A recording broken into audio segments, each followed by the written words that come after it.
So moving one time into the next session, well, our first session actually, the plenary session, I would like to welcome to the stage our moderator, Mr. David Tuvey from the Spruik Network.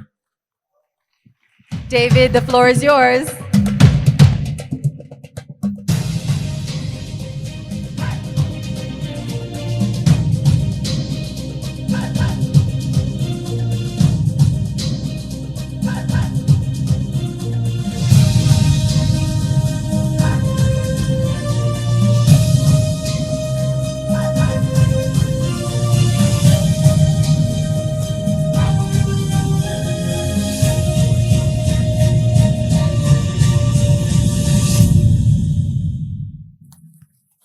Good morning, everyone. Waramutse. Do you remember? Waramutse neza. Turabashimi etiani makeda na Darian. Thank you so much. We are very grateful that you have joined us here today. My name is David Tuvey, and I will be the moderator for this first plenary panel discussion. And I'm incredibly excited to welcome our distinguished guests today to talk about how we can take charge of our future.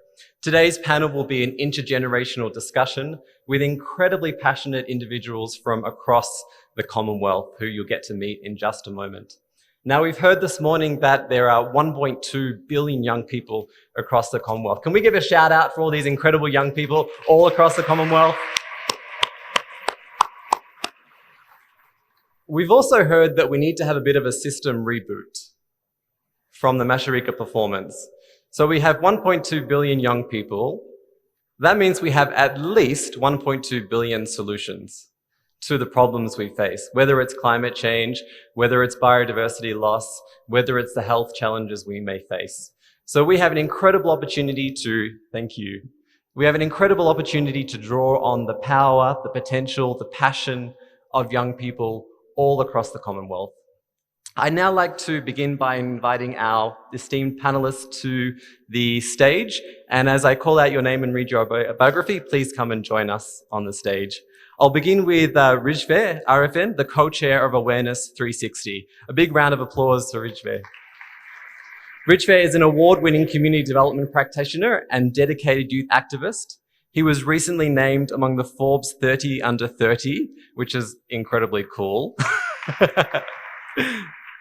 And he has been and it was highlighted as the featured honoree for social impact.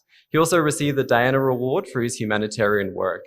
He works at the UN Global Compact as the Target Gender Equality Advisor, and he is the co-founder and co-chair of the global youth-led organization Awareness 360. He's also a Royal Commonwealth Society Fellow. So a big welcome for Rijve, please. I'd now like to welcome Kaylee Mycroft, who is the co-founder of the Kaylee campaign. Kaylee is a globally recognized ability activist, having been awarded the International Children's Peace Prize, the Medal for Social Activism from the Nobel Peace Laureates, and the World of Children Youth Award. In 2017, Kaylee won the Turner Social Change Prize, and in 2018 was welcomed as an Obama Foundation Africa leader. In 2019, she was appointed to the global board of Generation Unlimited, a global initiative housed under UNICEF. So a big round of applause and welcome for Kaylee. Thank you.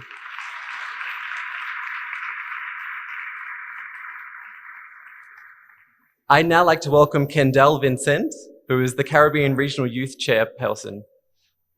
Welcome, Kendall. A big round of applause for Kendall. Kendall is an impact-driven, multi-dimensional professional. As the chairperson of the Caribbean Regional Youth Council, Kendall is a thought leader who is passionate about the holistic development of children and youth. He's an experienced public relations and communications professional within the not-for-profit sector. Welcome, Kendall. It gives me great pleasure now to invite Chido Mpemba to the stage. Chido is the Special Envoy on Youth, appointed in the office of the chairperson of the African Union, and is the youngest diplomat and senior official in the chairperson's cabinet. She is a Pan-African youth activist on a mission to use her strengths, influence, and voice to lead work that changes the lives of young people across the continent. A big welcome to Chido.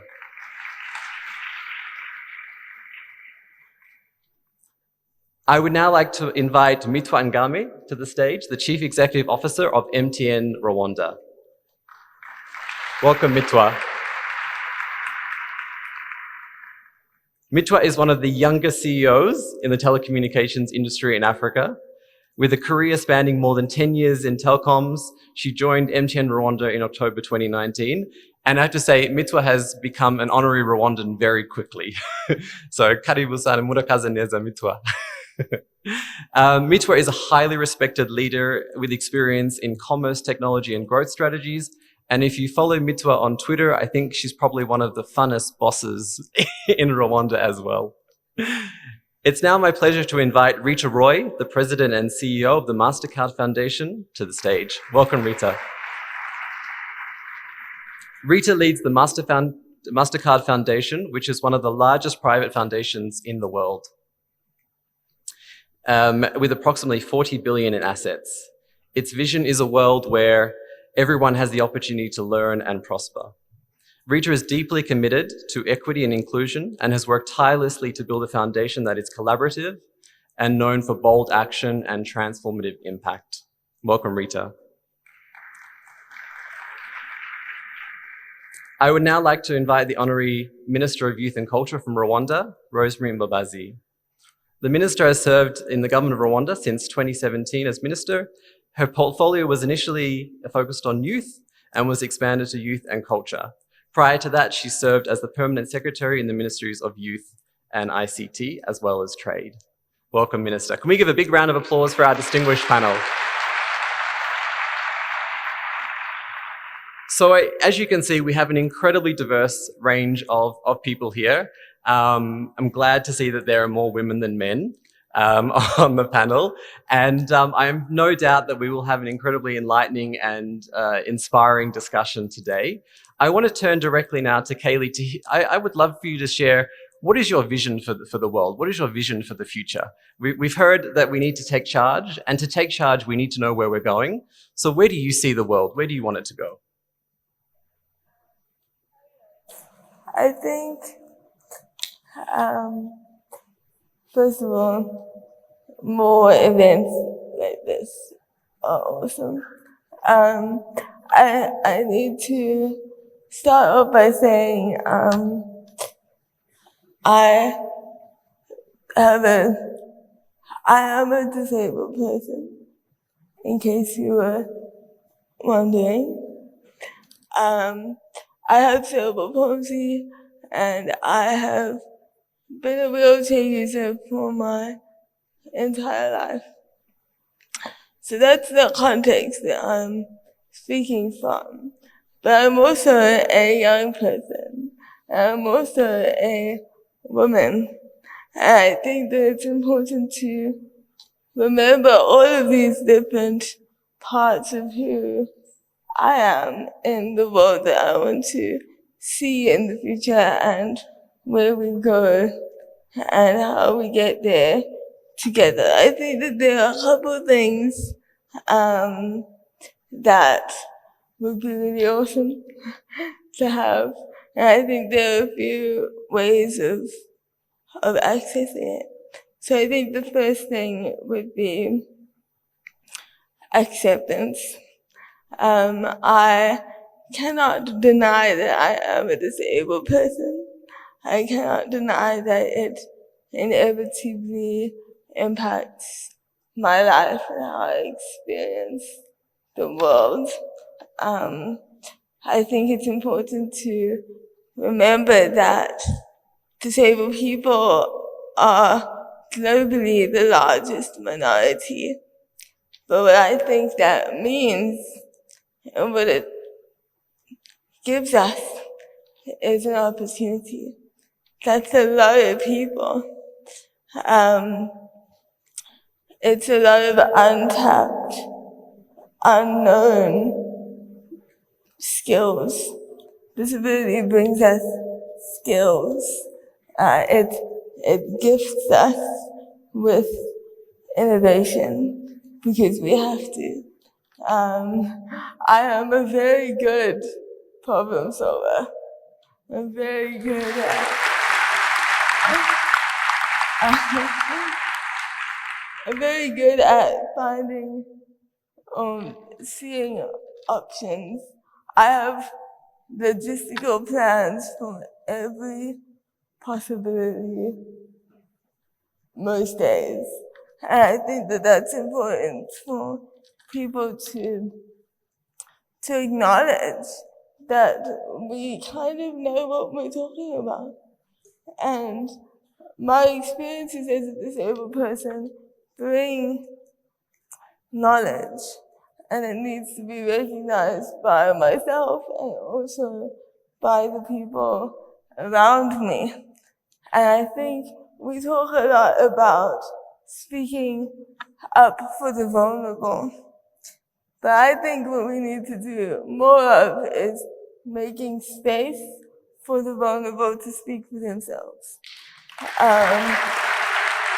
And to not be so precious about it being my story, because my disability is mine, but it also is shared with everybody that lives life with me. And there are a lot of allies that we can find in those moments, in those conversations, in the way that we expect people to engage with disabled people. And so I think my big vision, big picture, Katie, would be to be able to walk into a room and not be surprised that it's accessible. To walk into a space, to occupy more spaces loudly. I think I'm a pretty loud disabled person. To occupy space and for it to not be a phenomenal thing that I'm here. For it to be standard that disabled people are included in all of the conversations that are happening anywhere. And there was a big push for, in the disability movement of nothing about us without us. And it's moved a little bit more now to nothing without us. And I think that that's crucial in making any kind of progress, is including disabled people and disability, because it's an issue that crosses every possible issue. And if we can support disabled people, then we can support anybody. So I hope that people will come on that journey with us towards that vision. Fantastic. Thank you so much, Kaylee. Thank you. That's a very powerful message of nothing without us. And it should be a given. So I really want us to hear Kaylee's message and work towards that in whatever way we all can. Now, the importance of inclusion is without question. And we can only, overcome the challenges that we face as a Commonwealth community by working together as a community. So I want to turn now to Rijve. You're a passionate community development practitioner. What are some of the ways that you use your platform to address issues? And where does your passion come from? Thank you so much, David. So for me, first of all, thank you so much for having me here. It's an honor to be part of this panel, and I would say the youngest panel in the forum. So what we do is we do three things in Awareness 360. The first thing is youth development programs. We run different youth development programs, and through that, we believe in power of young people, and through that we mobilize young people in different countries, especially in the global south. To date, we have empowered thousands of young people in the global south, and how we empowered them through different trainings on leadership, on community development, on project management, and how to do evaluation and monitor of their projects. So this is one thing that we do with the young people, and another thing that we do is grassroots advocacy. So what we do is like we go to the grassroots communities. We work with different communities like sex workers communities, storage workers, uh, slum dwellers, and also city dwellers as well. So we go up to them and we advocate about different social issues. One of the focus areas that we have is water sanitation and hygiene. So we raise awareness about different aspects of wash. So this is what we do. And another thing is we kind of want to make the bridge between the grassroots activists with the policymakers, and also we want to influence the decision when they make when they have like different investment on wash. So we want to like increase those investments by talking to the policymakers. Yeah, I'm incredibly inspired by the work that you're doing, reaching so many different people in different areas of the community. Where did your passion come from? Where did the idea come to start this? How did you get that energy to take charge of this future that you're creating? Okay, so growing up, I didn't have a proper childhood. So I was victim of I'm a victim of a child abuse, and I was growing up in a boarding school, and I faced a lot of bullying and corporal punishment. And when I was in my university, so I was doing my university in Malaysia, and this is when I got exposed to a lot of international people, diverse group of people, and I kind of realized that I lack of a lot of skills which I didn't get when I was a kid. And this is when I kind of took charge of my future, and I thought of like kind of teaching myself all of this skills. And even I didn't know like how to speak in English. So I kind of taught myself like how to speak in English so that I can like make friends with other people.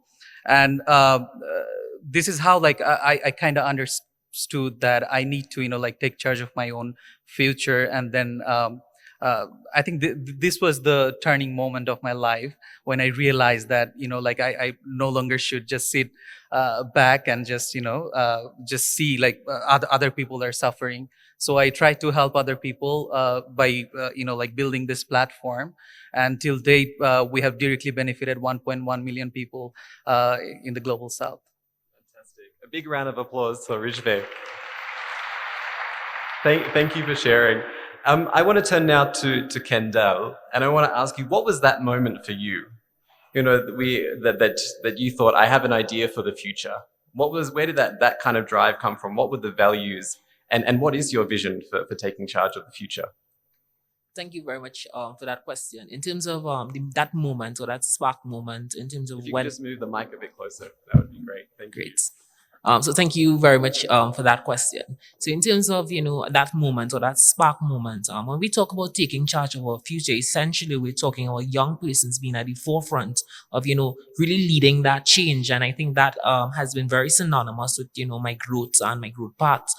In terms of where when I look at sometimes I've always been that person in the room or in the space, whether it be from at school, whether it be at in the community, not just to look at a problem, but being able to not just see this is the problem, but how could I actively engage in terms of bringing solution to that problem. So even that take me back in the Caribbean at the University of the West Indies. I went into when I came into school, I just sat there and you tend to get these leadership roles ascribed to you, but it's very important that we, for young persons who are here and young persons on the wider scale, you do not necessarily need to have a position or a title. Change begins with you as a young person. Every morning that you get up, it's decisions that have to be made. And I think, this team comes at a very critical time in terms of not just, not just looking at the team and, we leaving here and just saying this is a buzzword, but how do we translate that into our personal, lives, and how we, all of us, have to take charge of our future. But I think the pivotal moment for me was recognizing that even coming from the Caribbean, sometimes in terms of, there may be lack of access to opportunities, but not just, being able to, and I know there's always this saying where, if there's we're always looking for a seat at the table, but sometimes we as young people need to be creators of that and form our, if you have an idea, whether it's big, small, just get out there and just do it. There would be criticisms, there would be challenges. Life is challenging. But I just want to, take that, in terms of your other question, in terms of my vision for the future. And I really, really like what the first speaker spoke towards inclusion. And, I just want to add to that, because we really need to make society. There's so much challenges, so much things happening across society. So we really need to ensure that we have a very inclusive society. Don't matter what your, challenges, or no matter your situation is, we need to ensure that we love each other and that we, work towards ensuring that the world is such a very inclusive space. So, but it's just going to add one more thing. And, I'm going to take the opportunity, because I recognize that there are ministers, there are other persons in the room, and I want to take this opportunity as a call of action. When we say that we're including young persons and we giving them the the opportunity, I just want to say that it's very important that, and I just want to say going forward, that we allow young persons, and this has been an excellent opportunity, and I want to say commendations to Lodi, Darian, and the entire Commonwealth team and the task force team. But in terms of really taking charge, allowing young persons, not just, putting them there as placeholders or saying that we're doing this to include youth, but allow the young people, trust the young people to take the decisions. And, we may not always get it right, but I think we would learn. And I think once we create that, or we provide those opportunities and actively engage young persons, I think that bodes well for what's creating, a common future going forward. Thank you. Fantastic. Thank you so much, Kendall. Kendall said something very special. He said, we love each other. Do we love each other across the Commonwealth? Yes? Can we get a big yeah? I think that's really important. The other thing that he talked about was the need to build our own table. If as young people we're not finding a seat at the table, let's build our own table. And others, I'm sure, will come to us. One of the things you also talked about was the role of young people in defining their own future. And I know, Chido, in your work as the AU Youth Envoy, you must meet so many young people all across the continent. And I'd love to hear from you about your vision and the vision of young Africans and young people that you've been inspired by in your role. Very much. First of all, it's such an honor to be here, and I'm looking forward to interact with young people in this room. When I speak about the vision for the future, I envision a future that is led by young people. I mean, we speak a lot about the Africa that we want, but I envision the Africa that we want, which is for the young people and by the young people. When we speak about aspirations, specifically Aspiration 6 in Agenda 2063, it talks about an Africa whose development shall rely on the potential of its people, especially the young people. And we tend to speak a lot about the demographics too, to say that young people makes the largest population.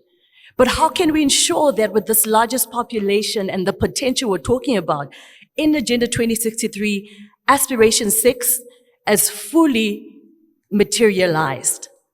I envision a future which is going to be led by young people now. The generation that we have today for young people that will create space for what is to come too. I envision a future which has inclusion. When I look at the young people we have in this room, there are more that are not represented here. There are some that do not even have access to technology or the internet to be able to tune in and listen to the conversations we're having today. We still have young people living in marginalized communities that could not be here today. So when you speak about the future, when you speak about the Africa that we want, indeed it should represent each and every young people across the continent. It should be led by the young people. It should be more about less speeches and more concrete action, and ensure that we really envision and ensure that we really put it into action beyond the demographics too. And in terms of what inspires me, honestly, is the constituency that I represent. It's such a huge responsibility, having to represent all 55 member states within Africa and young people in the diaspora. I mean, I just arrived last night from the United States, where I was engaging with young people in the diaspora, and just listening to their ideas, their vision for Africa, how they want to build Africa, the amazing work that they're doing, even in the United States. Security sector leaders too. I had an attachment at the National Defense University, which was an opportunity to engage with young security leaders, military leaders, police leaders, and these are young people that are representing the continent, that are looking at youth and peace in Africa. Not only that, we talk about public leaders. I mean, right now I see in the room my fellow colleague and friend, one of the youngest deputy ministers from Namibia, Minister Emma Theophilus.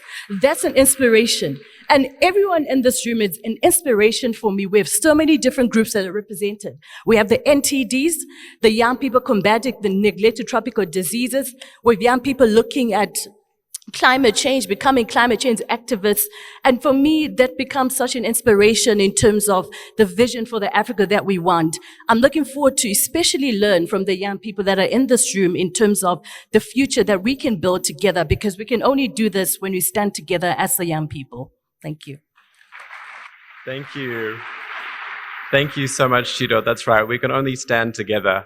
I want to turn now to Mitwa. You are the CEO of one of the largest telco companies in Rwanda, and you employ thousands of people across the country. What is the business case for investing in young people, and what is the return on investment?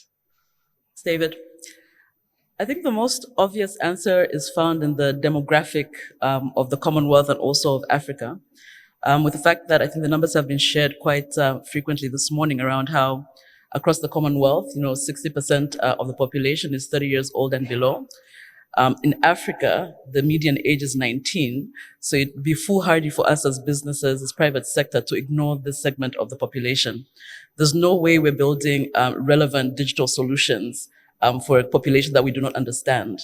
So it's extremely imperative for us in the private sector and businesses and corporates alike to include that demographic. That's the obvious answer. But I wanted maybe to hint to a little secret to the people in the room around how businesses also have evolved over the last few years. And you hear a lot more of businesses, corporates, private sector players talking a lot about sustainability. And I'm sure that's a topic that we're also going to talk about during the course of the next few days. And because sustainability is such a big focus area for all businesses alike, you hear a lot of conversations around environmental, social governance issues. Now, the reason why I highlight this rather as my answer than the most obvious one being the demographic is the fact that with the high emphasis on ESG and sustainability, businesses are being more attuned to what matters to nation states. Right? So companies such as ourselves at MTN Rwanda, we even go as far as having a motto to say what matters to Rwanda matters to us. And this is not unique to MTN. It's now the evolution of companies and corporates and private sector and businesses in the world today. To the point where, if we're saying that what is important to the countries is important to us as businesses to be sustainable into the future, it means that if Rwanda, as an example, sees environmental or carbon emission reduction as important, then we as MTN Rwanda are going to make a carbon net zero pledge. If, for instance, Rwanda is saying that gender empowerment is important, then we as MTN Rwanda are going to form the women empowerment workforces. We're even going to have, for instance, representation targets within the company.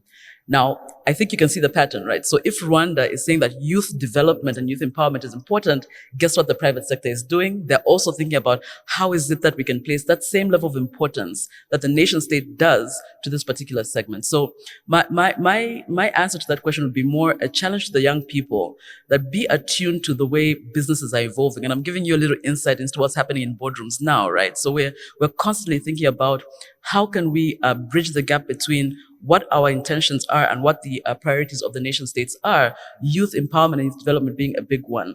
Now, knowing that about businesses, about private sector, then I would then challenge the youth to say, how well are you positioning yourself to make yourself ready for those kind of opportunities that the private sector and business players are actually looking out for? I'll give you another secret. In the private sector, and I hear this a lot of feedback from young people to say, it's very difficult to approach big companies like MTN. We don't know how to get in. We don't know who to speak to. But the reality is that more times than less, private sector people are actually looking for you. Maybe we just don't have the capacity to engage with everybody at every single point in time. But trust me, our core business, for instance, in MTN is to connect, right? But we are always looking for young, vibrant ideas, which I know are plenty, even in this room, in terms of solving, societal problems, taking advantage of the opportunities that exist. So it's really about positioning yourself as young people and making sure that you're ready for when that opportunity comes knocking on your door.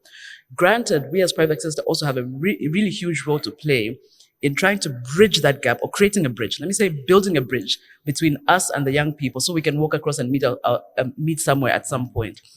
But the business case, I think, has been spoken about a dime a dozen. And that's why I didn't want to speak too much about, the demographic and all of that, because the profit case and the business case is there. But I think it's important for us as young people to understand that businesses now are evolving to think more about sustainability, of which the youth form a big part. Absolutely. Thank you so much, Victor. I think another important aspect of that is the values that young people have. If we ask young people what their values are, they value environmental protection, they value gender equality, they value skills development. So to see and hear MTN investing in that, it makes it an attractive company to be part of. So thank you for sharing. I want to now turn to Rita. The MasterCard Foundation is investing in youth employment, and that's been a big focus of the foundation. I'm wanting to understand what led to that particular focus. What was the rationale, the thinking behind it, and what are some of the impacts that you've seen of your work so far? First of all, good morning, or is it? Oh, it's good afternoon, everyone. It's fantastic to be here. David, thank you for your question. I also want to just say I love all the messages that are coming out from this panel, and it's an honor to be with all of you here today. I think, David, what you're referring to is the MasterCard's foundation strategy, which is focusing on young people. We call it Young Africa Works, and we've set out a bold target of enabling 30 million young people, especially young women, to be able to access dignified and fulfilling work by the end of this decade, by 2030. So it's a bold goal. But it didn't just start out of nowhere. It began with a journey with our foundation. And that journey was so much part and parcel of that journey was listening to young people, working with young people, engaging with young people. And back in 2009, we made a choice to focus on Africa. And clearly because we were attracted by the demographics, but we didn't just see the demographics or needs. We saw opportunity and talent and ideas and ingenuity and energy. And that's been part and parcel of our journey. We began very modestly, working with different organizations. We set out a prize called the Anzisha Prize, for example, focused on entrepreneurs between the ages of 15 and 22. And 10 years later, 150 of those entrepreneurs have created 2,500 jobs. 2,500 jobs. And so it's a journey of discovery, of understanding when young people, regardless of age, regardless of where they've come from, what their background is, with an opportunity, with someone backing that idea, they support other young people and they create change. We formed, we were talking with so many young people, and we formed a youth think tank back in 2012. And we enabled many of them to go do some research. Ask people in your community, ask leaders, ask elders, ask people in the private sector, what's needed? What are the opportunities for young people? Bring that back, please, to us so we can start to be influenced by this knowledge and think about it in our programs. We began a major initiative called the MasterCard Foundation Scholars Program back in 2012 as well. 40,000 young people in school, in higher education, in secondary education, and not just finishing school, but really accessing their inner powers, who they are, their leadership capabilities, and their need of service. And I look at those graduates today, including a state minister of infrastructure here in Rwanda, who is a MasterCard Foundation graduate. And I think, wow, that's how the world changes. And that brings me to Young Africa Works and this focus on employment, focus on entrepreneurship. And that goal of 30 million, we have a long way to go. We are just at 10% of that goal, 3 million young people working through the many initiatives across this continent. But what is important as we go through this journey is constantly thinking of some of the themes that came out of this panel. Nothing about us without us. Inclusion. Inclusion for people from all walks of life. People who have been displaced, people living with disabilities, people who have talent, and that there is a place for all of us. And I will just want to end on one other note. We're on a journey as an organization, as a foundation. But everyone here in this room, and for those who are not in this room, I know all of us individually, as leaders and as private citizens, we're on a journey too. But part of getting there, part of taking charge of our future, as Minister Rosemary mentioned a moment ago, is acting now. It's beginning. Thank you. Fantastic. Thank you. Thank you so much, Rita, for those inspiring words. We've heard from amazing young people. Actually, all the panel are amazing young people. We've heard from youth activists. We've heard from the private sector. I'd now like to turn to the Honourable Minister Rosemary. We've heard about Young Africa Works. We'd also like to hear about Rwanda Works. And as a policymaker, what are some of the mechanisms in place to address the challenges that young people continue to face? Thank you very much, David. I want to appreciate the panelists and also your leadership in this panel. I feel I'm short of words because they have said it all.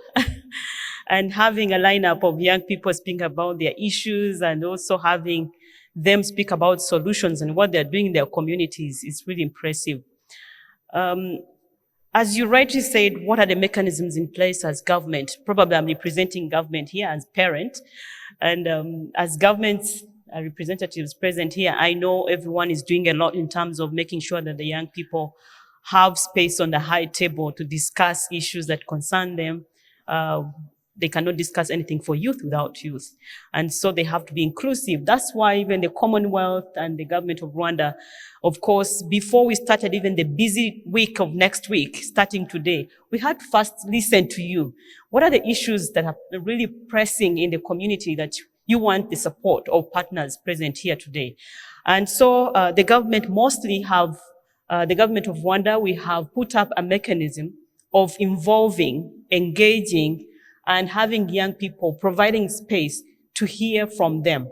Because we cannot think for them, we cannot think what they think, we cannot sit in their space and assume, but we want them to be the ones to come up with what else is needed, what is their contribution, and what is the role of other partners, including government.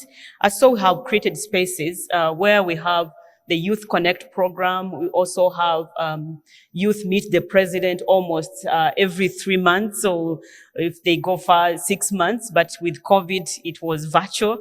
And so the spaces would allow the young people to bring out their aspirations, their innovations, their agility, their different things that they want to put in place to solve the problems that we experience. So besides space, we also provide participation of young people that is represented by Alodi. She represents a big number of young people in Rwanda as elected chairperson of the Youth Council.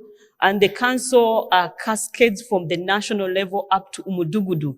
Umudugudu is the last unit of administration, which is a village in Rwanda. So youth are elected at the village, youth are elected at the cell, youth are elected at the sector and the national level, but they're also part of the national, the district councils. We are together with the Minister of Local Government here, and he has the young people in the local administration that is participating in decision-making at the district level. But also we have young people that are representing others in the parliament. Present here today, we have 2 members of parliament below 30 years of age that are into the parliament. So participation in governance is very key, and that's where we allow the young people to have space and be on the table to discuss issues. So what is needed as a mechanism that we could have in space is the political will. The will to do it. The will not only to think about it, but to act on it. Not the will to say they're the numbers. We always talk about the numbers, but how do we put these numbers into action? The other last but not least is leverage on partners. There are many partners that we can't do it alone as government. We can't do it alone as young people. We need everybody. Everybody is bringing something on the table that all of us can make it something concrete. The MasterCard, the MTN, and other partners of young people, if we work together, we can get more output. We can have more output and outcomes than when you work alone. So as they say, when you want to go far, go with others. But when you want to go fast, go alone. Thank you. Thank you so much, Minister. I think what we've heard is the importance of listening. Listen to each other, listen to young people and make sure their voices are heard. Also participation and the importance of partnership. I want to turn now back to Kendall, and I want to ask you, what should be the role of young people in creating the world that they aspire to? How do, we've talked about creating the table if there's not a seat added for us, but how do we actually go about doing that? So as I would have, thank you very much for that question. So in terms of how do we create that table, I think and it's very, If you could just move a bit closer, thank you. yeah. So I think it's very, important, of course, that we really, and I stress this repeatedly, that we really take some personal responsibility for the team of taking charge of our future. And essentially what that speaks to us is ensuring that young persons not just look at the government, not just look at other persons to create that future. And I spoke about, young persons we as young persons taking individual responsibility. So if I want to be a doctor, if I want to be, whatever my aspirations are on that personal level. So it starts with a personal responsibility, taking decisions, taking actions, if maybe I may be in a different profession or on a different path, but I say I want to be a lawyer or something else. So being able to take charge, pivot where necessary. So taking personal responsibility for taking charge of your personal future. Two, in terms of for young persons who are engaged in, social work or engaging with other or representing young persons, is important for us to really, sometimes we say that we represent young persons, but we don't actually, reach out to the young persons to see, and I think one of my co-panelists here spoke to the fact that there are young persons who, yes, they are young persons, marginalized young persons who may not be actually in this room. So I think, and I also want to tie that to personal responsibility, is that whatever the action outcomes or whatever we decide coming out of this forum, that we, go out, the responsibilities each of us in this room to go out and implement like small little changes, takes, something you may be interested in, if not, challenge yourself. So I think one of the most important things, because for young persons is, not just to come to the summit, not just to network, not just to take the nice selfies, but, pay attention, engage, take action. This is not just on the national delegates or the persons who, or the government, but being able to take personal responsibility. We also have other stakeholders in the room, like government, and how do we engage young persons in terms of creating that future. So I would have spoken to personal responsibility. I'd have spoken to young persons who are involved in the social sector or representing and advocacy, but I also want to speak to, business leaders. And of course, I know that my panel, the various panelists, has been taking steps, to create that for young persons. But it's very important for government. We see that young persons represent a significant part, 60% of the Commonwealth. But when we see in terms of engaging young persons, and I like when the minister spoke about having actually young people in the parliament, because when we talk about, and I want to encourage us to encourage young persons and for young persons to continue to have young persons in seats of power, as CEOs, as, ministers, as different things. So we're not just saying, being a deputy minister and being, assistant as well, but we also have to trust our young persons to actually take the decisions. And when I say, I'm calling on government, private sector, stakeholders, different persons, not just saying that we're having a young person or we're engaging young persons, but actually put them in the decision-making seat to take the decisions that would dictate and direct our future. Absolutely. Thank you so much, Kendall. I think that's critically important. And we've talked about this in terms of that idea of inclusivity. So not just about having a space for young people where they can contribute, but actually having young people at the table as well. So thank you for sharing that. I want to turn back now to Chido. Across the African Union, there is incredible, and across the continent, there are incredible work being done by young people working together. So we've heard from Kendall about the importance of taking personal responsibility and young entrepreneurs who are creating thousands of jobs. I want to turn to you now to ask about collaboration. How can young people work together in partnership, as the Minister mentioned? And what's some examples of inspiring collaboration that you've seen from young people? Okay, thank you for that. I think talking about an example, I'll immediately go to this forum. I think this is such a great example by creating that space and creating that platform where young people can get to dialogue and they can get to meet. And such a wonderful event that the organizers have put together for the young people. And I think when it comes to collaboration, definitely creating the platforms for young people to enable them to collaborate, to enable them as well in terms of having access to be able to collaborate amongst one another across the continent. And you find that we have different sectors of young people, some people in the private sector, some young activists, but also finding a way that they can work closely together. Because what I've found, especially being in this role, I mean, previously I worked in the private sector for 7 years. I was a banker, and from there moved to climate change, and from here I'm in this public office position. And what I found through that personal experience, drawing back to the personal responsibility, is that there's a way that everything links together. There's definitely a way you can link the private sector to the public sector, to the international development sector, to ensure that we work together and we collaborate and have more impact. So definitely finding a way across sectors to work together, creating the platforms, having the access, but also not even forgetting the resources and building the capacity is also very important, because I know a lot of young people as well, we speak a lot about access to funding and, the necessary training. So also being able to build that capacity that will enable us to collaborate to one another. Yeah. Thank you so much. Thank you so much, Chido. That idea of creating the platforms and then making sure those platforms are accessible, I think comes back to this strong theme of inclusivity that we've been discussing today. And I want to turn back now to Kaylee. And we're at this incredible forum, Kaylee, where we have members, leaders all across the Commonwealth coming together. What is your message for them? What is your message for the leaders in the room, the leaders of today, the leaders of tomorrow, in terms of the key inclusivity issues that you would like them to address, through the Commonwealth? Best. That's great. No, I think it's important to start with a story. So our organization started 18 years ago when we decided to raise funds for a motorized chair for me. And we were between the ages of 6 and 12. And we fully believed that we could do it.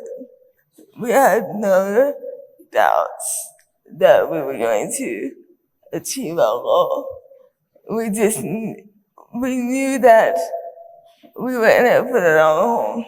We were committed to it until we achieved it. And we keep that attitude going in our work still, where we have the young people asking, why not? And that's, as young people, we ask, why not? We don't say, oh, how are we going to do that? We say, why not? And then we figure it out as we go, which is, I think, a really powerful thing that we have the ability to harness. And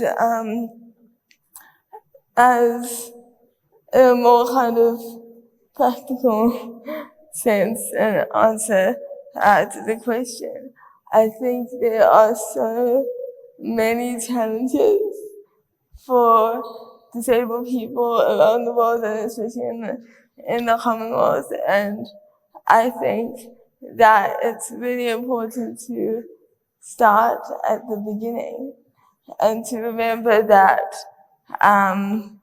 disabled people exist as children, and we grow needs evolve. And so I think two things that are really important to focus on is first education at early childhood development level, preschool. I think we have an incredible opportunity to mold an understanding of what disability is, to normalize. We don't really like using the word normal, but like to normalize disability in mainstream spaces. We have an inclusive preschool back in Cape Town in South Africa, and it is phenomenal to watch 3-year-olds figure out inclusion without having conferences and forums and discussions. They learn through doing, and we learn through doing it together. And I think that if we can invest in disability and invest in educating disabled kids alongside and with our non-disabled peers, I think that would be really, really powerful in creating an understanding that if you go to school every day and you have disabled kids in your classroom, then when you go to work, when you're older and you don't see us anywhere, you're questioning that. And you're saying, oh, why don't we have more disabled people? Because we're supposed to be there. And I think it's really about figuring out what the need is and then finding the money. Because as disability is often an afterthought, it's often spoken about in terms of, well, if budget allows, then we'll make it accessible, or then we'll figure out how to educate disabled kids. But if we look at the need and say, it's gonna cost this much, and then find that much, and then do it, I think people overcomplicate it a lot, and sometimes it's simple, and solutions exist in every disabled person, and we just need to create the space to have those conversations and to make those investments. Fantastic. Thank you, Katie. I wanted to come back to Rita. I saw you very engaged with what Kaylee was saying, particularly around the point of young people learning through doing. And that seems to be a very powerful call to action. What would your call to action be for young people across the Commonwealth? So first of all, thank you so much, David. Thank you, Kaylee, for saying, why not? Why not? Yeah, right off the bat. So when I think about call to action, I've got three things with my that's how my brain works. So for the first call is for people, is really directed at folks who may or may not be in this room. And that is to, employers, whether you're in the private sector or in the public sector. Let's just really listen. Listen to young people, listen and then act. We're trying to walk our own talk at the MasterCard Foundation by creating opportunities for young people, but also create opportunities inside of our house. Our largest segment of employees, 38%, are people under the age of 35. And so I call upon others who are in a position to influence opportunities for young people, whether it's internships, whether it's mentorship, whether it's an opportunity to shadow someone or jobs, to help create those opportunities. That's number one. The second is directed to every young person, every leader, every delegate in this room, in this hall, and who may be listening. Help us. We are in a beautiful city, Kigali, and a country which has already made that jump in controlling COVID. It's not over for many parts of the world, and perhaps even in the countries where you're at. Get the word out. Get the facts out. Help family, help friends, help people in your social networks. Get vaccinated, because that's the pathway to be able to move and to seize opportunity. And then I can't not have a call for young women who are here, who are listening in, just to feel the power in you and your purpose. You deserve to be here, and we are also looking to you for your leadership to change this world. Thank you. Thank you so much, Rita. Thank you. That's a very, very powerful call to action, and 3 points we can definitely all take away. I want to turn back to Rijve and ask, there's work that you're doing on the ground with grassroots communities in the areas where you work. And I wanted to ask, can you give us an example of ways that young people can respond to that call? Ways that young people, an example of ways that you've seen, have you been inspired by young people changing their communities and taking charge of their future?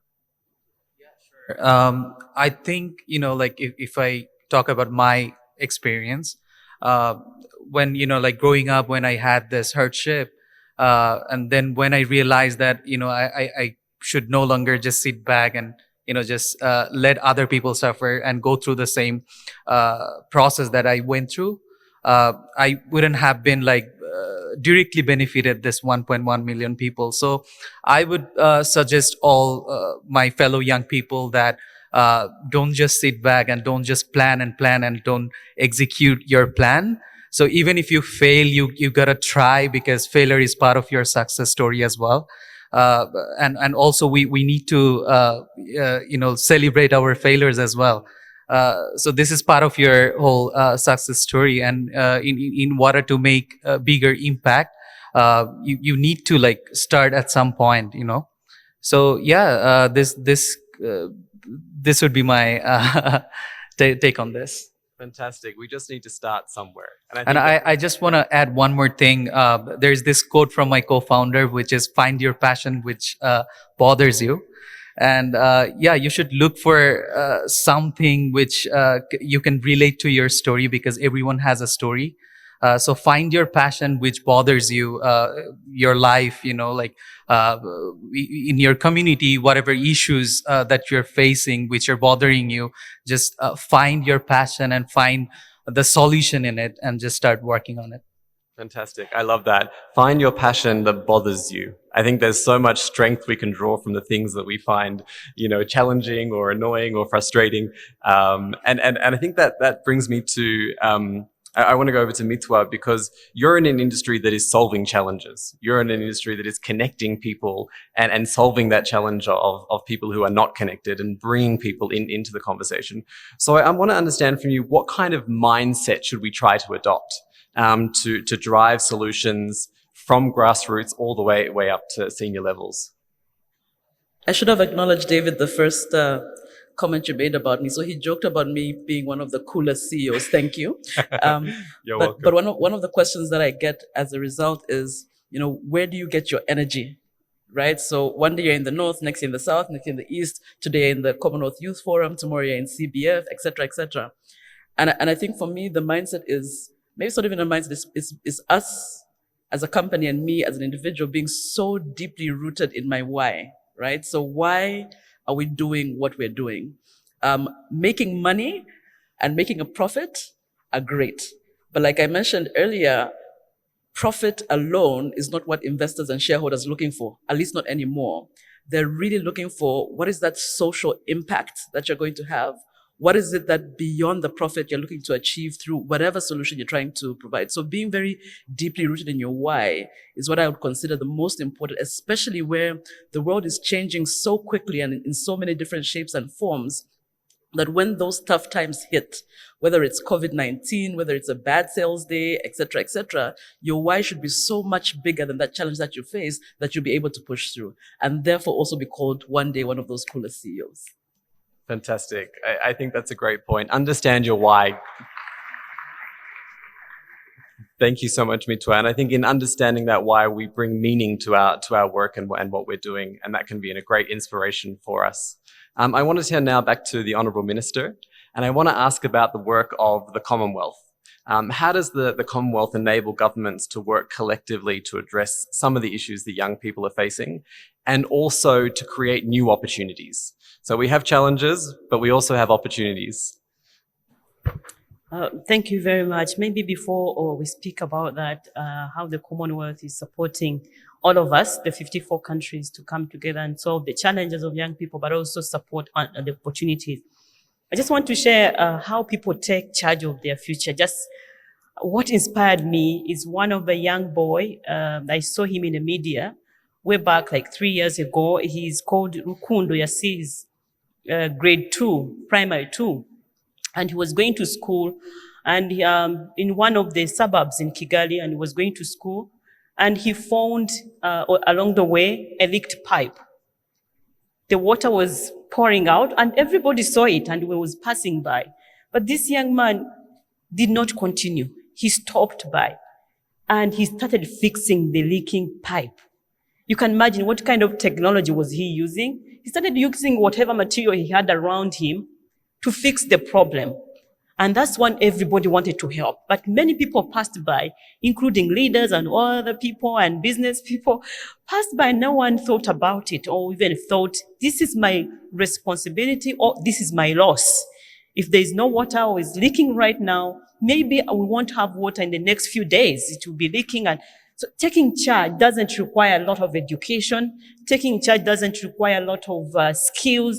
Taking charge doesn't need to have many years, almost like the first half coming this side or having much. It's just a heart and you take responsibility of whatever. I just wanted to share this young man is just 8 years old. And you can see what he did. He has a big heart than anybody else who was passing by.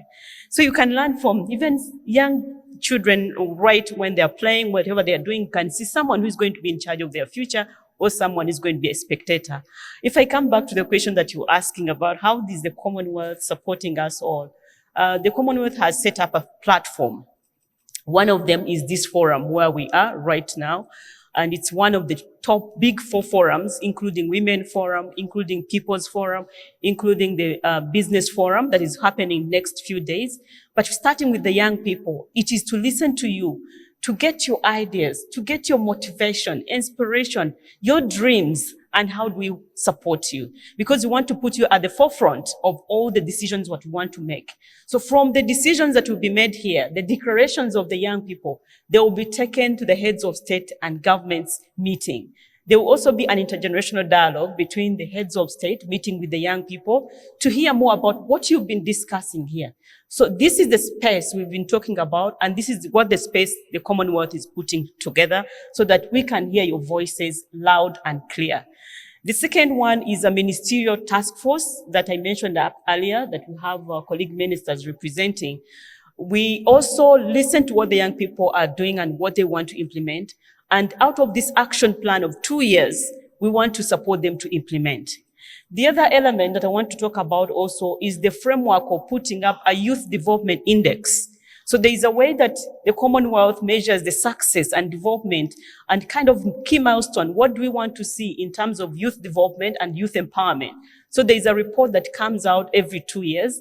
I think what we have is 2020. We're likely to have another one very soon that is going to be ranking countries, ranking institutions and ourselves as countries that are participating and supporting to see how far have we gone in terms of job creation, employability, climate change, but also governance and the rule of law, and many more indicators that we always track to see how we're doing. So this helps countries to keep on checking themselves, because if you can't measure it, then you can't do anything about it. So you need to be measuring how far we're doing and how we're doing it. So there's a lot happening, and I think we are really grateful for the support of the Commonwealth in convening us together and bringing out the best out of us all. Thank you.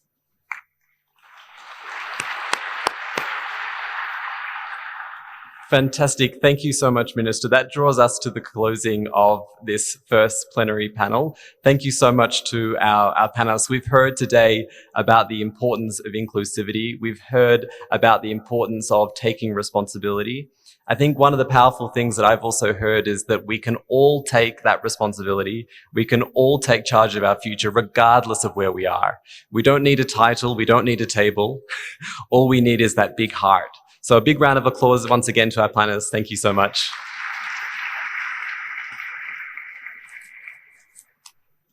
And I'll hand back now over to our MCs. Thank you, everyone.